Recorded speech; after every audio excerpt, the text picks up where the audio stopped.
welcome back to Nobody Likes Recruiters. This podcast is for you if you're looking to improve your recruitment game.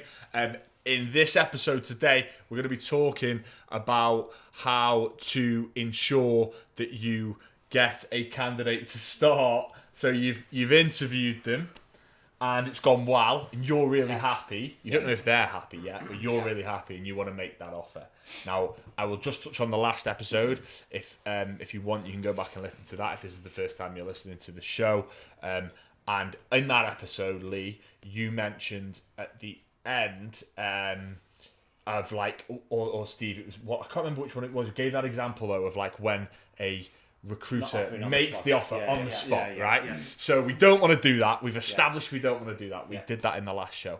So so let's just pretend then that scenario. Yeah. We've had the interview. We're happy. We want to offer a candidate the job. How do you ensure then that you go about doing that correctly? I think there's one thing actually, if you track back, isn't there, Lee? And I'm not sure if it's something we should have got before or not, but I think it's early doors within your recruitment process establishing the whole salary requirements or expectations of your candidate. You know, you've got them into your interview, they've come in to see you, you've done all this stuff. I think the negotiation sometimes where it kind of goes wrong is leaving everything to the last moment and offering the candidate what you believe they're worth based either on your company structures, your corporate structures and stuff like that. I think actually quite early doors you want to be establishing what the candidate is looking for kind of package wise to make sure you can match. If you've done your interview well, you should have established that kind of early doors. But like at this stage, just think about all the work that you will have put in to get to this point where you've found a candidate that you want to offer.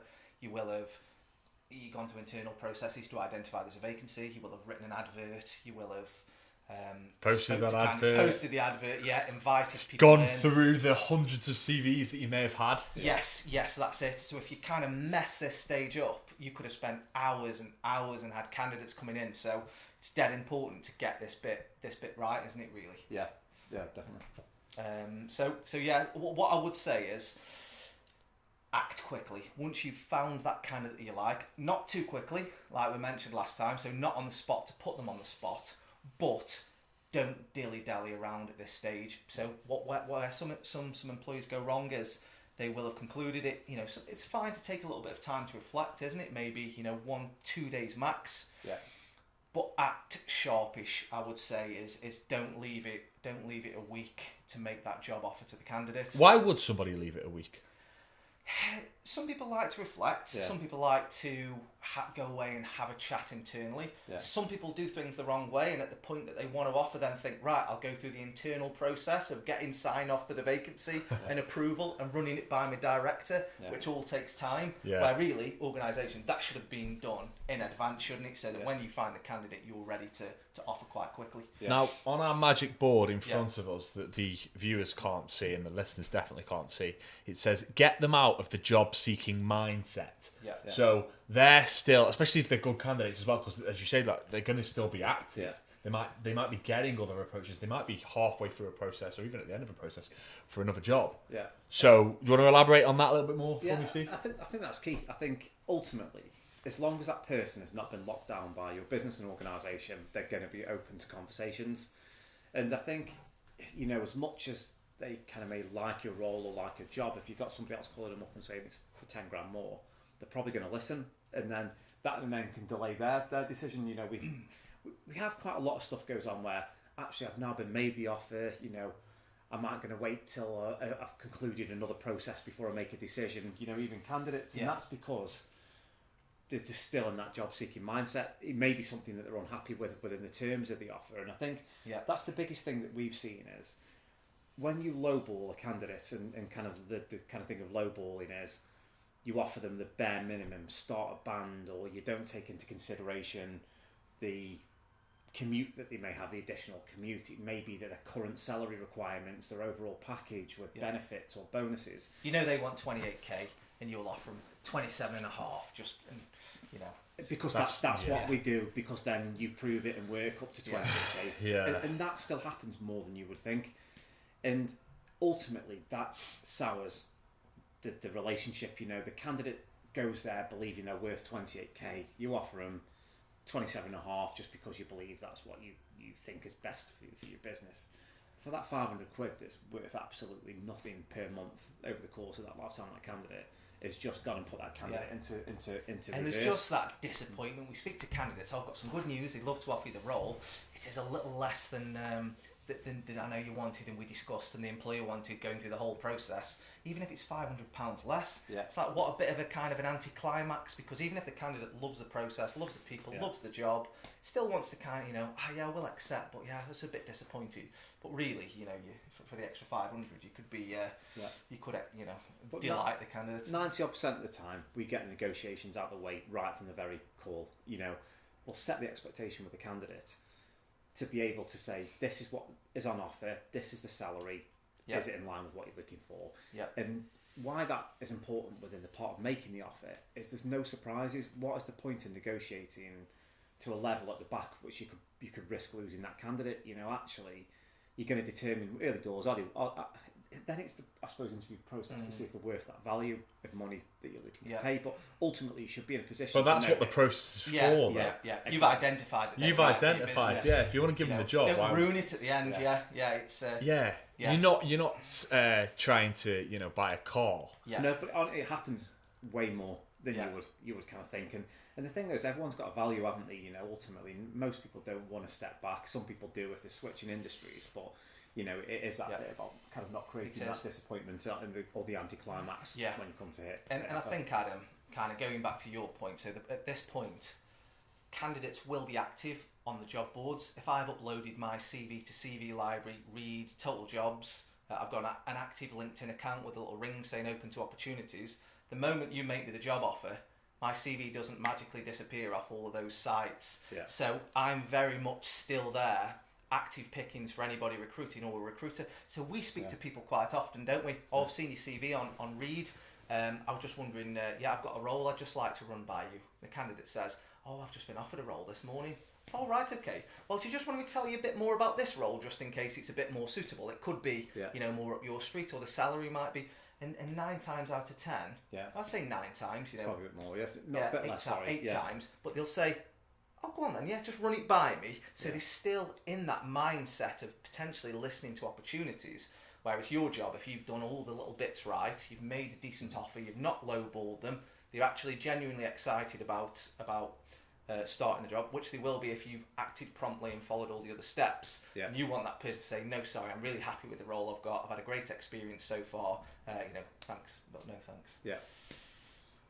I can imagine though that there's always it's highly likely, even if they've had the best experience ever, they want to maybe know potentially about the financials. Just in case this is a silly offer, and it's I can imagine that situation a little bit. I think though, I can honestly say they'll still talk to you. The problem is, isn't it, is when you've got loads of active applications, you'll never quite know if they're continuing to interview, or not. All you can do is your best. Like through the process of everything we said before, put in a good, fair offer that you believe that, you wouldn't really go anymore, you wouldn't make that last ditch attempt, put a good, fair offer in from the off, and you should stand a good chance of landing that candidate. Okay. And the reason we say also act promptly is because a candidate's come out of an interview, if they're buzzing and excited and think they've done well and got on well with you and could be waiting the other side, it's a life changing, isn't it? The opportunity of a new role, it's a major step in someone's life. If they're buzzing and excited, every day that you leave it will be another day where that candidate kind of thinks, do you know what, I mustn't have done as well as I think I've done, or maybe they didn't quite like me. You start to self-doubt a little bit, and you kind of go cold. So and going cold is a real thing.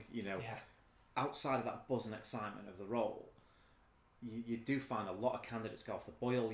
I've had one where me and Lee'll say the candidate just has always been responsive, texts me within 10 to 15 minutes. You start to see little patterns in the kind of communication with the candidate, and then when you've told them twice, we should be getting a decision on your hire. We should have more information on. They do want to offer you the role, but I'm just waiting for details on the package. All of a sudden, that candidate stops responding. They leave it a day before they go, all right, thanks for the update. And you physically see them going cold, and off the boil. And employers don't necessarily see that, because a candidate doesn't want to chase an employer every 2 days and saying, oh, I've got any feedback on it? Have you got an update? We don't mind doing it through a recruiter because we're kind of impartial in the middle, but we actually get to see the range of emotions a candidate's going through whilst they're sat at home waiting for that job offer, which a lot of employers maybe don't realise. And it isn't the candidate's fault, and sometimes it's not the employer's. You kind of know that sometimes recruitment is it's a necessary evil. Everyone's dead busy, they're understaffed, and it isn't always at the forefront. But you can physically see I'll go to leave. I mean, even if they come back to me with a salary, now I have no idea if I land that candidate, I'll accept it. The candidate's going to accept. They're not talking to me as much, or so it is a really important kind of part of that process, really. Yeah. Good stuff. All right, let's jump to a quick break, and then when we come back, we'll carry on this conversation. Okie doke. Hello again, everybody. Quick break from the podcast to let you know about Logic Resourcing. This is the company behind Nobody Likes Recruiters, the company ran by Steve and Lee, who obviously feature heavily in Nobody Likes Recruiters. And as you can tell by the advice that they give us on this show, they know a lot about recruiting for the best candidates. Logic is a company based in Stoke-on-Trent, services predominantly Staffordshire and Cheshire, but also further afield. So if you're looking to find a really good quality candidate for your business, they approach recruitment differently, as you know from watching and listening to this podcast. They think about things a little bit differently and try, I think, and approach recruitment in a way that is specific to your business and gives you the best chance of finding those quality candidates in what is, as we've spoken about again on the podcast, a really tough market at the moment to find the right people. So if you are in the business at the moment of trying to find the best candidate for your business, check out Logic Resourcing. There'll be links in the show description to the website, and get in contact with the team at Logic, and they will find you that stellar star candidate that will revolutionize your business and help you take it forward into a brave new world. All right, now back to the show. That was a poor clap, wasn't it? Okay, so welcome back to Nobody Likes Recruiters. Before the break, we were talking about, we kind of got through the process. Now we're at the point where we want to make the offer. How do we do that in a way that's going to continue to inspire, impress the candidate? What are you laughing at, Steve?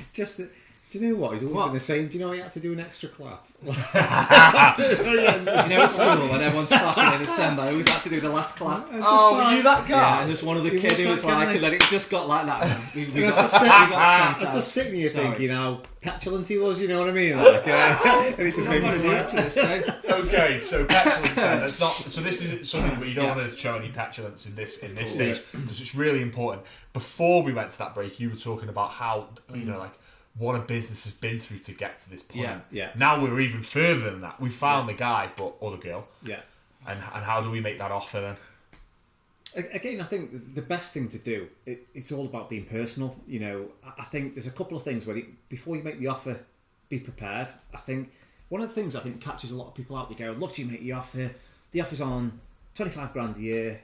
What do you think? And quite a lot of people now you find, well, so what are the days? What are the holidays? What are the stuff? So be prepared to talk about your total package that you're offering them. So this is what we're doing. We've got some kind of bonus. Of course, you've got your 25 days holiday. We've got your blah, blah, blah, blah, healthcare, whatever it is that you've got. But talk about the overall offer. And then, I suppose I didn't mention it, but give them a call. The thing is that some people sometimes will just bang an email or whatever the kind of case. Don't bang an email. That's the worst thing you could do. No, don't bang an email, because it comes across cold. Yeah, we've really enjoyed it so far. Bang, I'll send you a contract. It's like it's the nice bit, actually, making a job offer, and probably the best part you can actually hear in someone's voice. Oh wow, yeah. And that's also as well. That must be a nice job to do on the other side. Yeah, because 100%. You've kind of you've reached your goal in the process as a recruiter. Yeah. So go on. And we always say to clients, don't we? Do you want to make the job offer? Whereas a lot of agencies can be quite precious about that, because they just want control. Oh, we don't mind, an employee can have a candidate's telephone number, email address, kind of whatever. And we always encourage, don't we, the employers, because it's the nice bit of the role. And how I would always start it is, Adam, I just wanted to give you a quick call. We really enjoyed the interview process, thought you'd be a great fit for the business, and just reiterate and follow up a little bit with with why you've come to the decision. And like Steve says, then, by doing a little bit of research before, so just to reiterate the offer, and I can get everything sent across to you in writing after, so you can have a bit of time to think about it. These are the details, I'm here for a chat. This is my number. Let me know if you've got any questions or you need anything else. Yeah. So it's that final sort of bit, isn't it, of kind of... I think it depends on the type of candidate, doesn't it? But I feel like I've had more than ever people more interested in total package. Before, when you're making offers 3-4 years ago, it's on 25k basic plus 10k bonus. Yeah, great. And loads more people now are a lot more measured in the job hunt. Personally, I think they're thinking about the whole picture. So what's the pension? What's the the kind of situation with where am I going to be? Where am I going to work in? Kind of so. That bit you don't really see. Even more like maybe questions about the health of the company. Probably wouldn't have been asked in the past, but hey, like, listen, like, are we sustainable? Is this It's a great point. And then that's something that, again, if your company is in good, I mean, sometimes I've seen a few interesting articles. Should you share turnover, or are anyone interested? But quite a lot of the time, people are interested that actually it's a stable company. It's got good foundations. Cash flow is fine. They've got good investors. It's all quite important, because if you're making the offer to a candidate and you're both thinking as a long-term appointment, all of that stuff is generally quite important, isn't it? At that kind of stage. And what about, I don't think this is on our magic board, but what about those candidates that didn't make it? Oh yeah, 100% important again, and goes back to the point of candidates' experience. You still want candidates to think, do you know what, it's a good company, it's a company that, for me, I'd tell other people about how positive the interview experience. So it's dead important not to just disregard. And that is what a lot of candidates have frustration with recruitment. So they either apply for the role and never hear back. Even worse, they go for an interview and never hear back. And it's important to remember, and recruiters have a bad rap for this, don't they, as well, of not responding. It's important, really important, to get back. And you've got to think a candidate's invested a lot of their time into the process. In the head, they might have done well, they might want the opportunity. A lot of times, a candidate that might not be first choice, there might be one standout candidate, but there might have been a second candidate that was, really close. And if the first candidate ends up turning down the offer for one reason, then, the second candidate might get chosen. So it's always important to... And that's why timelines can be really important, and I probably know kind of a lot of candidates do this, but sometimes you'll go out to your first candidate, hopefully make sure it all kind of goes through smoothly, but sometimes it doesn't, or something doesn't quite work. And by acting promptly, you're still in a space where you can still go back to that, second candidate, to be able to kind of also kind of consider them or make the offer to them. In the amount of times that, we've called people, we've been asked to kind of support a company on their recruitment. They've been out to market themselves prior or interview through other people. Anyway, we'll speak to somebody, that we could be approaching or whatever it is. And, you had an interview with them about 4 weeks ago, but I then never heard back. You couldn't chase up for me, could you? Yeah. And it's mental, the amount of times that we kind of get it. And kind of that brand reputation or the employer brand is huge. So getting back to every candidate, regardless of stage. Personally, it's never nice, mate, to have to tell somebody, the bad news, and I think sometimes the margins are that fine that you haven't even always got a great reason why.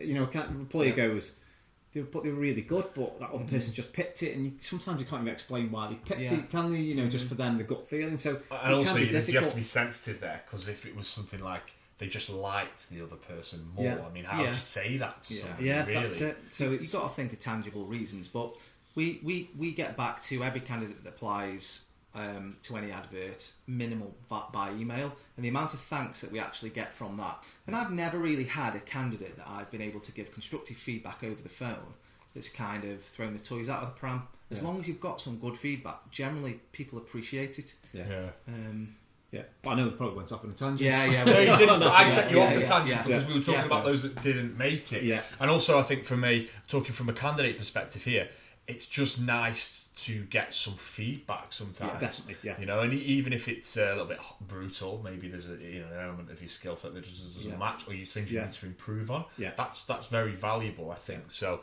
it's really important, I think, that it works both ways. And you said something a couple of episodes back about Phones for You when at that point in time, there aren't too many phones for your customers today because the company never doesn't exist anymore. But at the time, a lot of those people that were going through the recruitment process were also phones for your customers. So you've got to look after them. You've got to look after them, certainly. So what else have we got on the magic board? So yeah, paperwork, say this. So you have that conversation, then you send out the email. Of course, details on. And that is generally the point, isn't it? When a candidate receives the paperwork with the official offer on there, whether it's done by email and an offer letter, that they're then in a position to hand in the notice. I never advise anybody to hand in the notice before they got something written. But a lot of people get that wrong. That's the they mad thing. do. Is like actually, again, they've done the hard bit. I mean, we had something kind of recently, and I don't think it was anything, but the person got busy and the paperwork didn't kind of manage to get through to the candidate for about a week. And within that point, the candidate's starting to go through the head, oh, wow, maybe I'm not as special as I thought I was, or it's not quite, something's not quite right, or stuff. So acting kind of promptly, and again, we always talk about this, I was probably keep reiterating the same point, striking while the kind of iron's hot, while everything's kind of warm, and it's just the more receptive, and get that paperwork ASAP. Yeah, again, you want to get them out of the mindset of, if I'm hanging around waiting for my paperwork, I'm going to be more open to have conversations with recruiters. We had one a couple of weeks back with a sales role. A candidate got offered a position through one of our clients that we're working with. Our client sent them out the paperwork. They had it all in front of them. The client was also waiting to hear back from another opportunity that they got offered the role, and was also waiting for the paperwork to come back. I caught up with the candidate. Oh, how are you getting on? Have you kind of made a decision on which role to go for? And he said, well, I've given it 4 days now. I've still not received anything in writing from the other opportunity, so I'm just going to go with your role. Because for him, that was an indication of the other company wasn't serious. Both opportunities were kind of neck and neck. He was really struggling to decide between the two, and that was the final straw. Well, one company's quite serious about me because they sent me all the paperwork across. So it can, that those little tiny details can ultimately fine margins. It certainly is. That's it. Now this is interesting. Stay in touch during the notice period. Yeah. So you kind of like don't want to go. So normally, a lot of candidates, unless they're out of work already, and they have like 4 weeks. Yeah, before 4 they weeks. Start with you. 3 months are generally the kind of max, isn't it? Kind of somebody. 3 months is a long time, isn't it? Yeah. To stay in a job that you're leaving. That's it. I don't necessarily see the point of that, but it's like a black hole, isn't it? That, especially it's like a black hole. Sometimes you've made the offer, that's when they're due to start, and then there can be radio silence. Which So what are you doing? Companies. So what are you doing as a recruiter, or a new? As a recruiter, if you go through a recruiter, generally we kind of maintain that relationship throughout the period of time. But it's worth noting that at present, at the moment, counter offers are massively on the increase at the minute, especially as during that period, and I think we touched on it again in an early episode, but as companies are trying to re-recruit and backfill that position for the person who's handed the notice in, really, find out the market's really tough and struggling to re-recruit, so they make a counter offer of, extra cash to the employee. And they generally come in late in the day, which is the challenge. It's like the company may have waited, in the third week to get close to the fourth week for the person to start. They've got all their IT equipment organised, induction done. In worst cases 3 months, and then all of a sudden you kind of the company's made as a counter offer, and I'm going to stay. It's an offer I can't refuse, and it has been probably the worst it's ever in the kind of industry, really. And I think there's definitely things that you could do that can impact that, but sometimes we've found probably more than ever there's a touch out of the company's control there. If you've done everything right in your recruitment process, you've sold your company the best that you can, then that's all you can do sometimes. And I think with the counter offer, I think it's just been a bit unprecedented that companies have been less willing to just let somebody walk out the door when they know that they're going to struggle to kind of get the same level of caliber of candidate and recruit. I would say, not like recruiters different, because that's a job we keep in contact with the candidate, because ultimately that's how we get paid if a candidate starts, from a selfish point of view. So we do best practice to try and get that candidate to start for the business.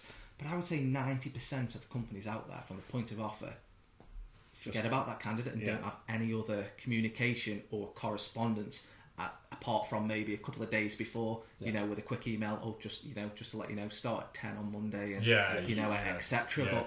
But there is little things that they can do during that period of time to keep them engaged. But I think it's some of the best practice stuff. I mean, as mad as it sounds, like induction period is quite a nervous period for a lot of people. So actually, you're getting into a brand new organisation, depending on the size, you don't know anyone, you don't know what their expectations are, you've got no idea what your first day, your first week looks like. To receive something through that is a good quality, well thought through induction plan, it could be your first day, your first week, and then from there we can do X, is amazing for a candidate, because the amount of time says it does kind of help to dispel any of those kind of fears. It helps them to manage the expectations of what they're going to be doing. I mean, we get kind of texts sometimes, don't we, kind of last minute, like, I've not quite heard from Monday, do you know what the start time is, or do you know what I need to go in to ask for? So all the little things to stop that candidate being nervous, apprehensive, it's great. And some of the better people that have been, keeping them abreast of what's going on in the situation. With the company, it could be if you've got a social event planned, within that period of their notice, invite them onto that social event, ask them to come along. It could be a great opportunity to kind of meet the team. They know they're going to be nervous. So there's lots of kind of odd things that you can do, within that notice period. Brackets. Maybe not Christmas party. Well, I think it was going to be too boozy. That could be a deal breaker before they've even started. But we have had a client that I don't know if it was a Christmas party, but it was like a team curry. It was around Christmas time, and the candidate went, and I thought that was a kind of a great way just to include, the candidate in. But you've got to be from a candidate's perspective. What if you're going from behaviour, kind of minimum, and from a client, you've got to be kind of. You've got to work that one out. I don't think there's a one-size-fits-all approach. I think the minimum expectations is just that touch-base call. It could be, we've had candidates been invited in. And we, just come for a coffee. Anything that is touching that kind of base. Ensuring that they've not dropped off the radar. You're still valued. We can't wait to get you on board. Simple little communications. Are a kind of big thing. Go a big way. Provide a number. Is there anything that you kind of need in the meantime? Sometimes not just the generic HR number. This is my personal details, my number, my email. Kind of, let me know, because there's so many questions, isn't there? That kind of pre first day that you're trying to kind of manage during that time. The worst thing, and everybody's had it, but it's taken a month or so to recruit the right person. You've found that person, you've taken them through the process, you've got a 3-month notice period, and they don't turn up, or they let you know 2 days before that they're not going to be starting. You had that, didn't you? Once, I've had that once, and it's and actually the employer did a lot right, didn't they, on that one? It was kind of it was just a personal circumstance, probably something that couldn't be avoided, but then you back to square one, because of the seniority of the level, chances are any other candidate's going to have a 3-month notice too. So, but you've got to edge your bets, and you can do the right thing, and you can influence candidates actually starting with your business. But I think the kind of summary on that is it's not rocket science, isn't it? We're generally all just people, and it's just about using your common sense to go, what is the right and decent thing? What's something that helps to make somebody feel happy and comfortable and stuff. It's not, you're not really doing anything, but the problem is you get busy and forget, so diarise something in your diary, diarise a call back, whatever it is that's your method of ensuring that you do something, kind of do it, because I don't think anyone means to kind of not, follow through and stuff. It's just other things take control sometimes when you're kind of a busy kind of business owner or department manager. You almost treat a candidate like you would a client. Like if you're in account management, or if you're an important customer of yours, if you treat a candidate like that, then you won't go far wrong, really. Good stuff. Okay. Well, that just about wraps that up then. So act quickly, act promptly, stay in touch once you've made the offer. That communication sounds like it's key. All right, boys. Well, that's quite an insightful episode. I hope that's been very useful for you watching and listening at home. As always, make sure that you subscribe if you're watching on YouTube. Make sure that you hit that subscribe button if you're listening to us on Apple Podcasts or Spotify, and give us some feedback, because we really appreciate that. So we'll see you next time on Nobody Likes Recruiters.